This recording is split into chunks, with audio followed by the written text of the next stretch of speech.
Kyle, this is a big episode. I can feel it. You can feel it. Let's get everybody charged up. Let's get the DarbyCast doctors charged up. You got the pump-up music queued up, Kyle? All right, send it.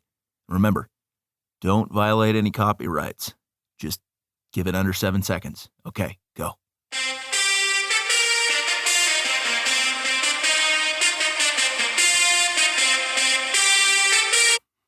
Fantastic, Kyle. Way to cut it off at the right time. DarbyCast, Wildcard Friday. Last day in Lumberjack Studios.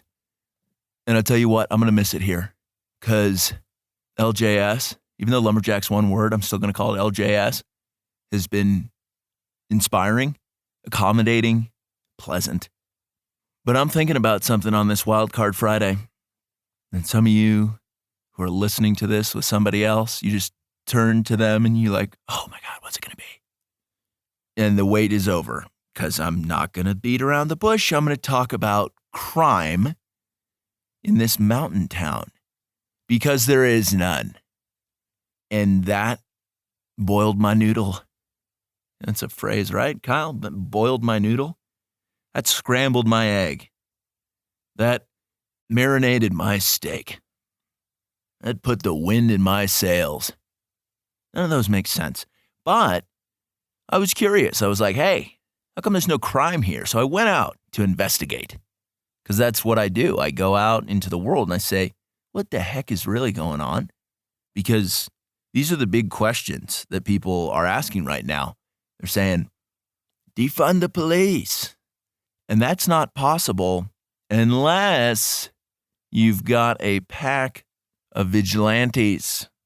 But, as history has shown us, vigilante justice rarely works out.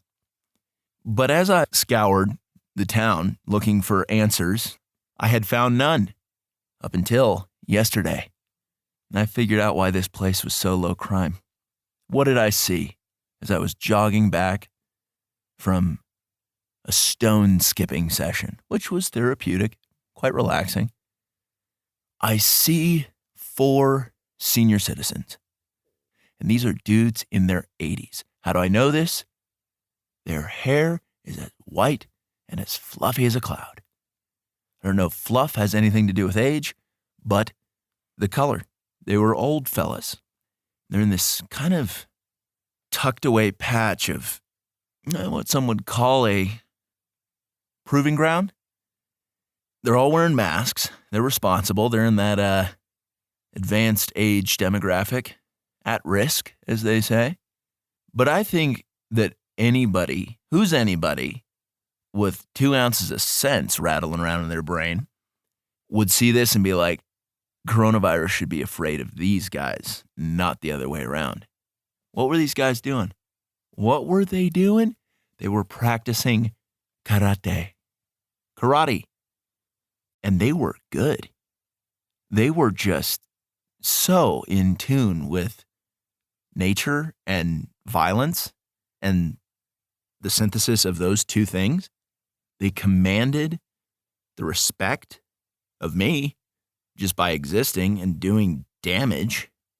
They had every weapon imaginable. They had kendo sticks. They had samurai swords. They had nunchucks. They had ninja stars. And they were practicing with all of them. That's a crew that you just don't go toe-to-toe with. No wonder Tahoe is crime-free.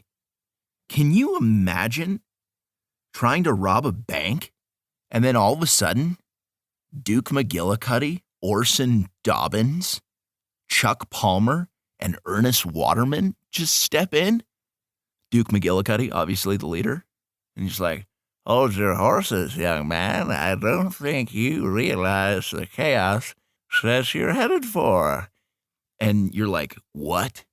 Imagine if you're some punk kid bank robber and you think you can get away with it, but then McGillicuddy gets in your face. And you're like, back off, old man, or you're going to get hurt. And you just threatened death himself. Because this guy, in no time flat, would just be like, ninja stars to the face, and then you're dead.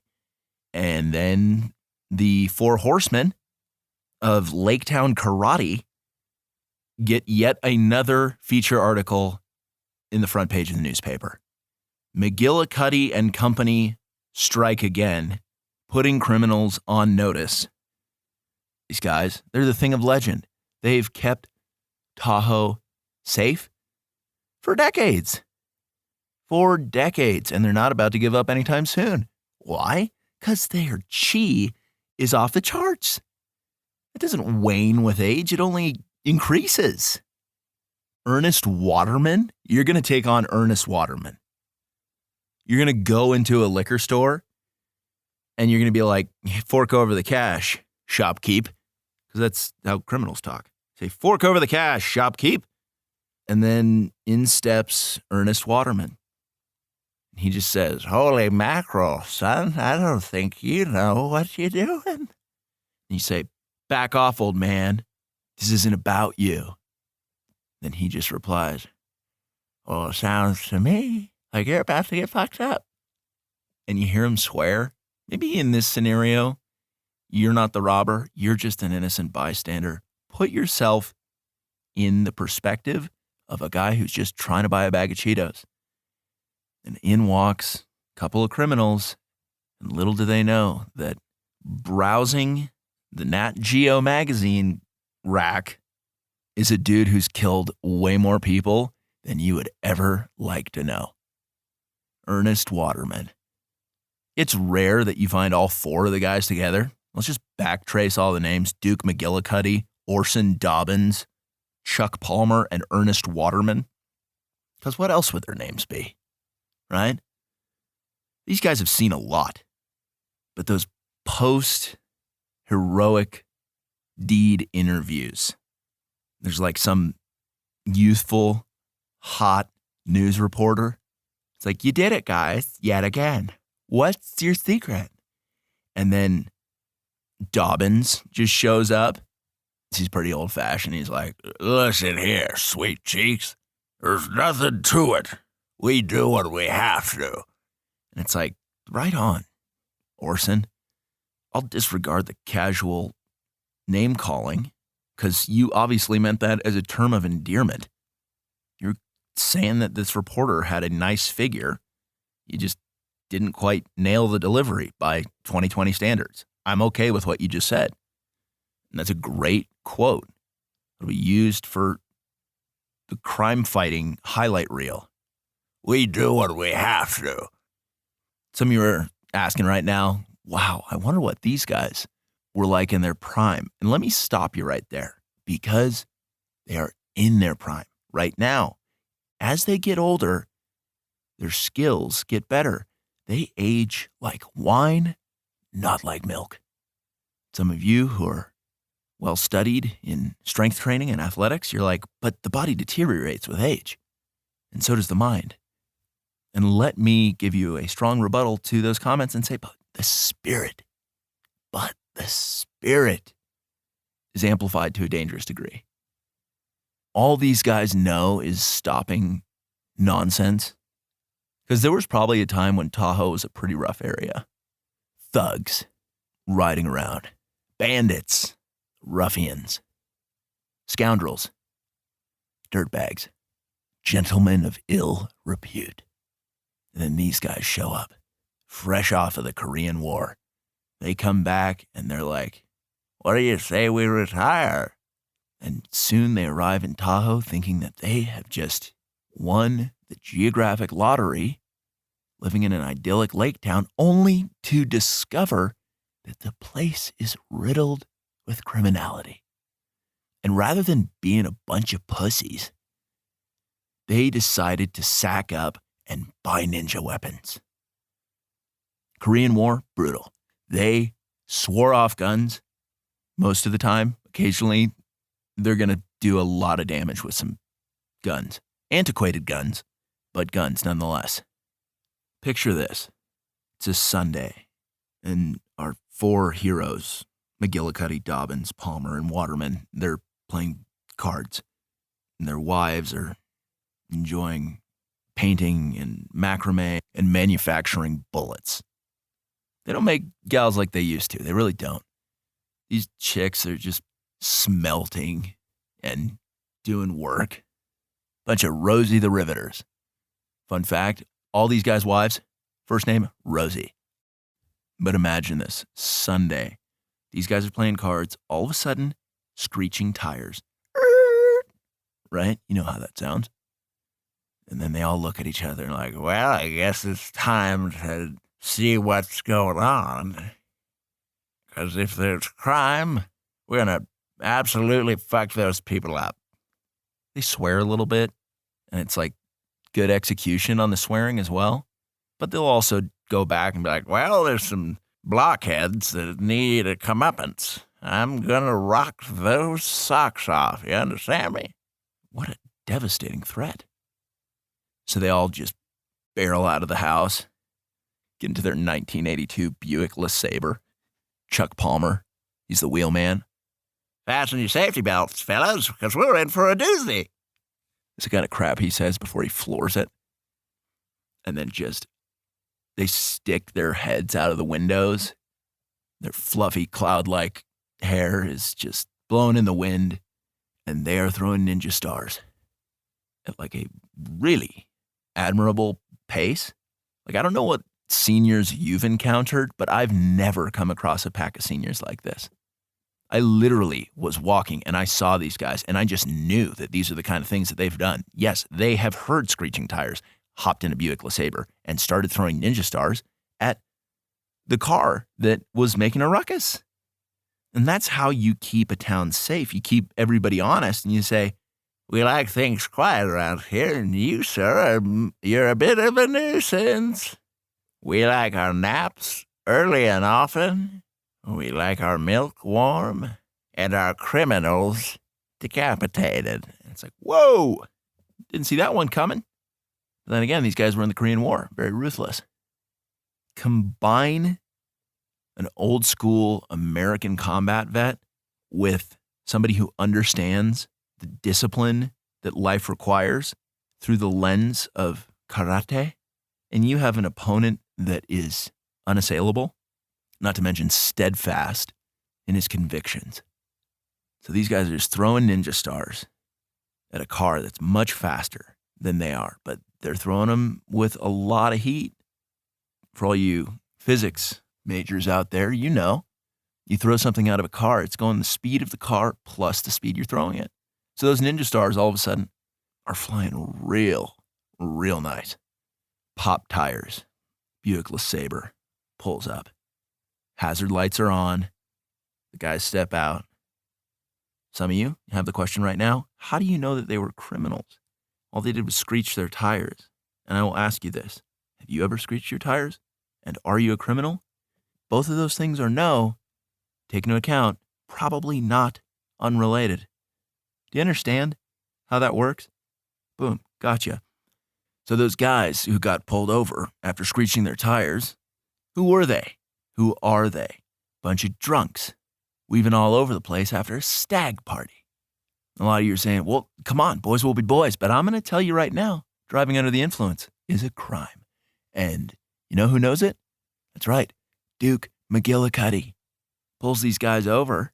He says, lower your window, fuckface. And then he says, license and registration, you cretin. The guy willingly gives his license to Duke. And Duke just looks it over. He says, well, Scott Worthington, seems as though you have an expired license. And the license isn't expired, but this is just a tactic that a karate master would use to throw a drunk driver kind of off balance, as if he weren't already off balance enough. Drinking, driving, really inappropriate. Worthington is just like, hey man, you guys cops? Then Ernest Waterman, easily the most brutal of the foursome, just takes out those pointy Triton, handheld Tritons that like Raphael from Ninja Turtles had. And he just starts breaking windows with the handle, not the pointy end. And all the guys inside, all the stag party guys, they're just like, oh, what the? And Waterman's just like, Don't fake no funk. Don't diggity jive. And if you try to give us the smack and whack, we're going to dipsy doodle you cats right back. And that just sends these guys into a panic. So what do? Hammered guys, they get out of the car and they run into the woods. What a mistake. You're going to try to evade the mountain ninja karate experts on their home court? Good Lord.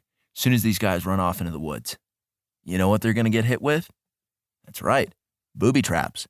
Because these guys, in their downtime, when they're not playing cards or respecting their wives and all the hard work that they do, they're setting perimeter booby traps, tripwires, with claymores attached. So most of these guys who are getting out of their RAV4 make it no more than 50 meters before they just are complete toast. They are exploded.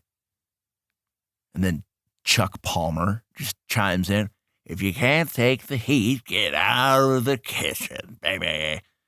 And it's like, it's a little casual of a phrase to drop when you see another human being get exploded. But then again, you were in the Korean War, sir, so I'll allow it. Only 2 of the guys left. And our senior ninjas are not even pursuing them with any kind of speed. They don't need to. Tortoise in the hare, as they say. Very wise. So these young hooligans, they're running off in steady pace out of the 4 horsemen. And those 2 guys, they get one of those slip ropes that like hangs them up in a tree by their ankle. How does that work? I don't know. But like these old guys, they've got that. They have got that in spades. If you think you can run away from these guys, A, you're probably going to get a ninja star to the calf. And although that's not lethal, boy, does that just ruin the way you walk forever. And they know it. If they're going to hit you in the calf, it's because they meant to hit you in the calf. Then, as you feebly hobble off with one busted calf, if you don't get exploded with a custom-crafted Claymore fishing line landmine, you're going to find yourself strung upside down by your ankle. And like an hour and a half later, these old guys are going to catch up with you. They're going to start whistling at you in a weird way that like you've never really experienced. It's like, and your only question at that time, if you were somehow a baddie, you can either put yourselves, as I'm saying this, in the shoes of the bad guy or as a third-party observer, okay? Very much like that liquor store robbery from earlier. So imagine you're a third-party observer. You see this guy with a ninja star in his calf, hung upside down, and then you hear this whistle just, and your only question to yourself in that moment is like, what tune is that? This guy is riffing on whistling. He's not only great at stopping crime, but musical genius as well. Now, I've seen everything. That's what you would say to yourself if you saw this. Imagine getting caught by these guys, and then they take you back to the house. They throw you in the trunk of the 82 Buick LeSabre. You're like, get me out of here. The hell's going on? Maybe a squad car, a state police trooper pulls the car over. Here's the screams, and that cop's going to go to the driver's side window, wheelman, Ernest Waterman. He's going to be like, so, I feel like I hear people screaming from your trunk. What's going on with that? And then Ernest just gives the cop a hard look, and he's like, don't ask questions you don't want the answer to, Sonny. And that just shuts the cop down immediately. And the cop's like, okay, have a good day. And that is how Tahoe has stayed crime-free. But let's finish this. You're wondering, hey, how does this turn out for these goofy bastards who thought they could just rage in a town patrolled by ninja seniors? Senior ninjas. Well, they take them back to the house where Rosie, and Rosie are waiting, and they are just swooning. They just love that their husbands have continued to do damage to the right kind of people. They just put on a record. One of the Rosies just puts on a record. Goes,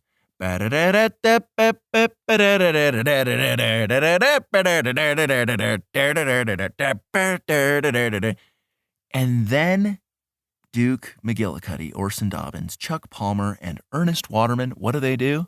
Think about what old people would do to a young drunk. Strap him to a chair, and they tell him war stories that are both incredibly boring, but occasionally very graphic and alarming. And the whole time, this criminal would just be thinking, what is happening right now? Why me? Maybe the criminal says it out loud, like, why me? And Orson Dobbins just walks right over to him. Says, stupid question. Time to make mincemeat out of your spirit. And it's like, what? What the hell does that mean? And he just starts teabagging the guy. And then he gets tired, and then he just takes a nap with his sack draped all over the criminal. And then when he wakes up, and the guy is just like inches from taking his own life, he's just like, give me a wooden hammer or anything, because I just can't take this anymore. And the ringleader, Duke McGillicuddy, triple black belt, walks up to him. He's like, I'm going to turn you loose under one condition. You tell every damn person in your Facebook community to stay the hell out of Tahoe. Capiche? It's like, yeah, sir, that's fine. How do we get this on a national scale? Can we get old dudes from the Korean War? Can we repurpose them? Can we encourage them all to do karate? Perhaps. Maybe that is the show. And some of you are like, what, these just old white guys? Just, what if they're prejudiced? I'm going to tell you right now, Chuck Palmer, black guy. So why don't you check yourself a little bit? Boom, gotcha. But yeah, that's DarbyCast. That's Wildcard Friday. That'll do it for Lumberjack Studios. I hope you have a wonderful rest of your weekend. I hope you've enjoyed the Lumberjack Tour. Kyle and I, we sure have. We have. But Tahoe's safe. It always will be, so long as senior citizen ninjas have their say of it. Booby traps, ninja stars, nunchucks, kendo, sticks, katanas. Okay? You don't mess with that. Bank robbery, some dirtbag runs in there with a sawed-off shotgun. He's like, where's the money? Ernest Waterman is going to step up to him and be like, it's right back the way you came, if you catch my drift. And then he just beats him senseless with nunchucks. And then teabags him. That's it. That's justice in a lake town with seniors who are ninjas. Respect it. Think about it. And think about how maybe you could encourage seniors in your community to take up a martial art. Maybe that's the big message. That's probably the big takeaway for this podcast is befriend seniors, encourage them to get involved at a dojo because we could use them. A lot of people say seniors, what are they good for? And if I ever heard somebody say that to my face, I would throttle them. I would try to throw a ninja star at their calf. I wouldn't hit. Who do you think I am? Some kind of old ninja? Old guy in Tahoe ninja? Doesn't happen. But that'll do it. DarbyCast, Wildcard Friday. Don't share this with anyone. You're not allowed to. Keep this for yourself. It's a little nugget. Okay, that's it.